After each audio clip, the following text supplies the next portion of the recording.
السلام عليكم. شو يسوي؟ خوي اريد اكل غدا، يعني عندكم اكل؟ عيني رمضان شنو اكل؟ لا مو انا فاطر، بس لا تقولين ليه لامي. حسب عينك ان شاء الله. اكو واحد يفطر برمضان؟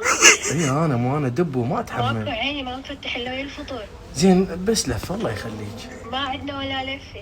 زين رصيد اسيا ودزي لفه. شنو رصيد اسيا؟ شنو جاي تطلب ورد انت شنو؟ بالعباس جوعان الله يخليك، والله انه بالثلاجه مالتنا فارغه. الله يخليك. بس لا اوكي لا. عندنا لفه جبن تفيدك؟ شنو فاره؟ لا جبن ما اريد. اقول لك لا تفضل. اقول لك والله راح يدرون بي انا فاطر الله يخليك. هاي نصرف لك لفه جبن وكوب شاي. كوب شاي؟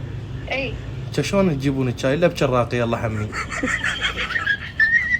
غير يجي بارد. راح ادزك ويا شمعه. زين اقول لك هسه احنا مو ضحكنا باعتبار فطار، تدزي لي اكل كامل. مو صوت المرأة فطرة عور. لا لا حتى انا تضحكين. فطرتني وياك لفتين جبن.